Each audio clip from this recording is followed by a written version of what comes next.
பயணி ஏறிட்டும் தள்ளு. உண்மையிலேயே பொதுவாக காவல்துறை மேலே எனக்கு ஒரு நல்ல மரியாதையும் மதிப்பு இருக்குது. ஆனால் இப்போ 2 இடத்துல தென்காசி மற்றும் கோயம்புத்தூரில் நடந்திருக்க சம்பவத்தை வந்து கேட்டதுக்கப்புறம் எனக்கு வந்து அது கேள்விக்குறியாக தான் இருக்குது. என்ன விஷயம்னு பார்த்தீங்கன்னா, தென்காசியில் கல்லறைக்கிறதுனால இல்லீகலாக அது பண்ணிட்டாங்க அப்படின்னு சொல்லிட்டு கீழே நீங்கள் அவங்க கூட சண்டையாகி அந்த எஸ்ஐ வந்து இசக்கி ராஜா அப்படிங்கிறவர் பார்த்தீங்கன்னா அவர் காலில் 4 தடவை சுட்டிருக்காரு.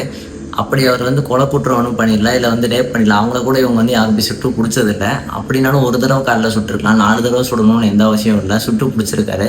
அதை தொடர்ந்து இங்கே கோயம்புத்தூர் சுங்கம் வகையில் பார்த்தீங்கன்னா ஹெல்மெட் போடாமல் வந்திருக்காரு. அதில் வந்து போலீஸை பார்த்தீங்கன்னா அந்த நம்பர் பார்த்தீங்கன்னா திரும்பி ஓடி இருக்காரு.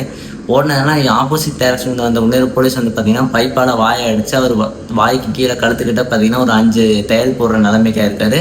தலையிலையும் கீழே வந்ததுனால கொஞ்சம் அடிபட்டிருக்கு.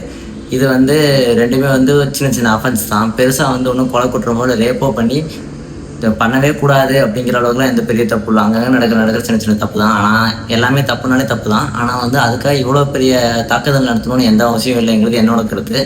உங்கள் கருத்தை எனக்கு கமெண்ட் பாக்ஸ் சொல்லிட்டு போங்க. ஆனால் போலீஸ் மேலே இப்பவும் சொல்கிறேன், எனக்கு நல்ல மரியாதை இருக்குது.